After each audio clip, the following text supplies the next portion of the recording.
Hello everyone, this is Jafar tech Kannada. ಸತ್ಯ ಮಾಹಿತಿಗಾಗಿ ಸ್ನೇಹಿತರೆ ನಮ್ಮ ಚಾನಲ್ಗೆ ಸ್ವಾಗತ.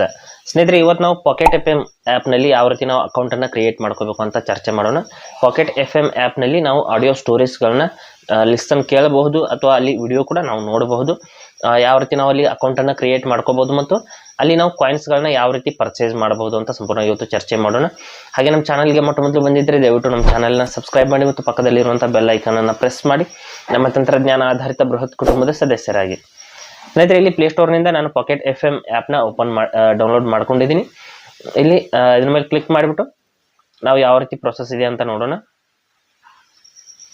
ಆ್ಯಪ್ನ ನಾನು ಓಪನ್ ಮಾಡಿದ್ದೀನಿ. ಮಾಡಿದ ತಕ್ಷಣದಲ್ಲಿ ಈ ರೀತಿ ಕಂಟಿನ್ಯೂ ವಿತ್ ಫೋನ್ ನಂಬರ್ ಅಂತ ಕೆಳಗಡೆ ಬರುತ್ತೆ. ಮೇಲ್ಗಡೆ ಸ್ಕಿಪ್ ಆಪ್ಷನ್ ಕೂಡ ಇದೆ. ನಾನೀಗ ಕಂಟಿನ್ಯೂ ವಿತ್ ಫೋನ್ ನಂಬರ್ ಅಂತ ಕ್ಲಿಕ್ ಮಾಡ್ಕೋತೀನಿ.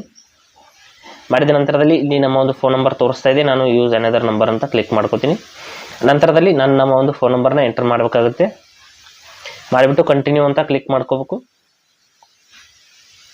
ನಮ್ಮ ನಂಬರ್ಗೆ OTP ಬರುತ್ತೆ ಸ್ನೇಹಿತರೆ. OTPನ ಇಲ್ಲಿ ಆಟೋಮೆಟಿಕ್ಕಾಗಿ ತಗೊಳ್ಳದೆ ಹೋದರೆ ನಾವು ಮ್ಯಾನ್ಯುವಲಾಗಿ ಹಾಕಬೇಕಾಗುತ್ತೆ. OTPನ ಹಾಕಿದ ನಂತರದಲ್ಲಿ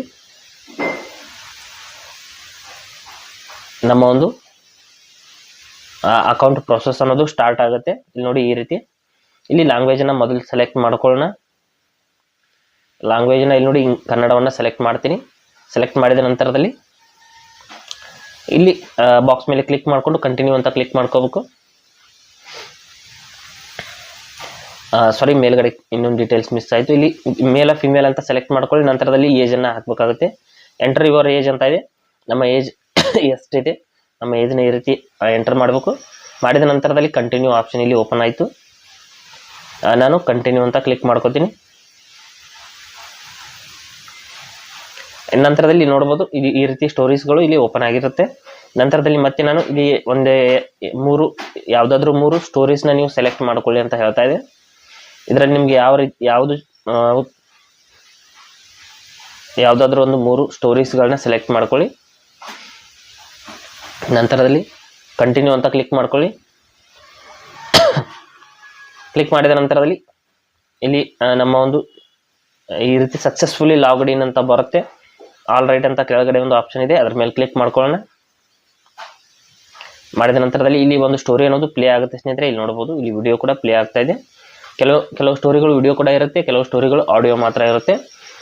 ನಂತರದಲ್ಲಿ ಈ ರೀತಿ ಪೌಸ್ ಮಾಡಿಬಿಟ್ಟು ನಾನು ಇಲ್ಲಿ ಅಕೌಂಟನ್ನು ಕೆಲವೊಂದಿಷ್ಟು ಸೆಟ್ಟಿಂಗ್ಸ್ನ ಹೇಳ್ತೀನಿ ಅಕೌಂಟಲ್ಲಿ. ಮತ್ತು ಕಾಯಿನ್ಸ್ಗಳು ಎಲ್ಲಿರುತ್ತೆ, ಯಾವ ರೀತಿ ಪರ್ಚೇಸ್ ಮಾಡಬೇಕು ಅಂತ ಹೇಳ್ತೀನಿ. ಇಲ್ಲಿ ನೋಡಿ, ಈ ರೀತಿ ಕ್ಲೋಸ್ ಮಾಡ್ಕೋತೀನಿ. ಮಾಡಿದ ನಂತರದಲ್ಲಿ ಇಲ್ಲಿ ಕೆಳಗಡೆ ಮೈ ಸ್ಪೇಸ್ ಅಂತ ಒಂದು ಆಪ್ಷನ್ ಇದೆ. ಮೈ ಸ್ಪೇಸ್ ಮೇಲೆ ನಾವು ಕ್ಲಿಕ್ ಮಾಡ್ಕೊಳ್ಳೋಣ. ಕ್ಲಿಕ್ ಮಾಡಿದ ನಂತರದಲ್ಲಿ ಇಲ್ಲಿ ಸೆಟ್ಟಿಂಗ್ಸ್ ಆಪ್ಷನ್ ಬರುತ್ತೆ. ಎಲ್ಲ ಆಪ್ಷನ್ಸ್ಗಳು ನೋಡೋದಕ್ಕೆ ಸಿಗುತ್ತೆ. ಈಗ ಕ್ಲೋಸ್ ಮಾಡ್ತೀನಿ. ನಂತರದಲ್ಲಿ ಇಲ್ಲಿ ನೋಡ್ಬೋದು, ಇಲ್ಲಿ ಮೈ ಡೌನ್ಲೋಡ್ಸ್ ಅಂತ ಇದೆ. ಇಲ್ಲಿ ಸಪೋರ್ಟ್ ಆಪ್ಷನ್, ಕಸ್ಟಮರ್ ಸರ್ವಿಸ್ ಕೂಡ ಇಲ್ಲಿ ನೋಡೋದಕ್ಕೆ ಸಿಗುತ್ತೆ. ನಂತರದಲ್ಲಿ ಇಲ್ಲಿ ಮೈ ಸ್ಟೋರ್ ಅಂತ ಇದೆ. ಇದ್ರ ಮೇಲೆ ಕ್ಲಿಕ್ ಮಾಡಿಬಿಟ್ಟು ನಾವು ಕಾಯಿನ್ಸ್ಗಳನ್ನ ಪರ್ಚೇಸ್ ಮಾಡ್ಬೋದು. ಇಲ್ಲಿ ನೋಡ್ಬೋದು, 80 ಕಾಯಿನ್ಸ್ಗೆ 39 ರೂಪಾಯಿನ ನಾವು ಕೊಡಬೇಕಾಗಿದೆ. ಇದ್ರ ಮೇಲೆ ಕ್ಲಿಕ್ ಮಾಡಿಬಿಟ್ಟು ನಾವು ಕಾಯಿನ್ಸ್ಗಳನ್ನ ಪರ್ಚೇಸ್ ಮಾಡಬೇಕು ಅಂದರೆ ಇಲ್ಲಿ ಯಾವುದಾದ್ರೂ ಒಂದು ಈ ರೀತಿ ಮೇಲ್ಗಡೆ ಪೇಮೆಂಟ್ ಗೇಟ್ವೇ ಇದೆ, ಅದ್ರ ಮೇಲೆ ಕ್ಲಿಕ್ ಮಾಡ್ಕೋಬೇಕು. ಕ್ಲಿಕ್ ಮಾಡಿದ ನಂತರದಲ್ಲಿ ನಾವಿಲ್ಲಿ ಫೋನ್ಪೇ, ಗೂಗಲ್ ಪೇ ಅಥವಾ ಯಾವುದೇ ಒಂದು ಆ್ಯಪ್ ಮೂಲಕ ಒಂದು ಪೇಮೆಂಟನ್ನು ಮಾಡಬಹುದು. ಈ ರೀತಿ ನಮ್ಮ ಫೋನ್ಪೇ ಅನ್ನೋದು ನೇರವಾಗಿ ಓಪನ್ ಆಗುತ್ತೆ. ಫೋನ್ಪೇ ಅಥವಾ ಗೂಗಲ್ ಪೇ ನೀವು ಯಾವ UPI ಆ್ಯಪ್ನ ಯೂಸ್ ಮಾಡ್ತಾ ಇದ್ರೆ ಅದು ಓಪನ್ ಆಗುತ್ತೆ. ಓಪನ್ ಆದ ನಂತರದಲ್ಲಿ ಪೇ ಅಂತ ಕ್ಲಿಕ್ ಮಾಡಿಬಿಟ್ಟು ನೀವು ಪೇಮೆಂಟನ್ನು ಇಲ್ಲಿ ಮಾಡಬಹುದು. ನಂತರದಲ್ಲಿ ಇಲ್ಲಿ ಕಾಯಿನ್ಸ್ ಅನ್ನೋದು ಪರ್ಚೇಸ್ ಆದ ನಂತರದಲ್ಲಿ ನಾವು ಇಲ್ಲಿ ಏನಾಗುತ್ತೆ ಅಂದರೆ, ನಾವು ಕಾಯಿನ್ಸ್ಗಳನ್ನ ಪರ್ಚೇಸ್ ಮಾಡದೆ ಹೋದರೆ ಸ್ಟೋರಿ ಅನ್ನೋದು ಕಂಪ್ಲೀಟಾಗಿ ಪ್ಲೇ ಆಗೋದಿಲ್ಲ ಸ್ನೇಹಿತರೆ. ಅರ್ಧಕ್ಕೆ ನಿಂತೋಗುತ್ತೆ. ಅಥವಾ ನೀವು ಕಾಯಿನ್ಸ್ಗಳನ್ನ ಪರ್ಚೇಸ್ ಮಾಡ್ಕೊಳ್ಳಿ ಅಂತ ಹೇಳ್ತೀವಿ. ಇಲ್ಲಿ ನೋಡಿ, ಬ್ಯಾಲೆನ್ಸ್ ಅಂತ ಇದೆ. ಇಲ್ಲಿ ಕಾಯಿನ್ಸ್ಗಳು ಬಂದ್ಬಿಟ್ಟು ಕ್ರೆಡಿಟ್ ಆಗುತ್ತೆ. ನಂತರದಲ್ಲಿ ಇಲ್ಲಿ ಒಂದು ಯಾವುದಾದ್ರೂ ಸ್ಟೋರಿನ ಪ್ಲೇ ಮಾಡಿಬಿಟ್ಟು ನಿಮಗೆ ತೋರಿಸ್ತೀನಿ. ಈ ಒಂದು ಸ್ಟೋರಿನ ಈ ರೀತಿ ಕ್ಲಿಕ್ ಮಾಡಿಬಿಟ್ಟು ನಾವು ಪ್ಲೇ ಮಾಡ್ಬೋದು. ಇಲ್ಲಿ ನೋಡಿ, ಪ್ಲೇ ಎಪಿಸೋಡ್ 1 ಅಂತ ಇದೆ. ಅದರ ಮೇಲೆ ನಾವು ಕ್ಲಿಕ್ ಮಾಡಿದರೆ ಆ ಸ್ಟೋರಿ ಅನ್ನೋದು ಈ ರೀತಿ ನೋಡ್ಬೋದು. ವಿಡಿಯೋ ಕೂಡ ಪ್ಲೇ ಆಗುತ್ತೆ. ಕೆಲವೊಂದಿಷ್ಟು ಸ್ಟೋರೀಸ್ಗಳು ಆಡಿಯೋ ಮಾತ್ರ ಪ್ಲೇ ಆಗುತ್ತೆ.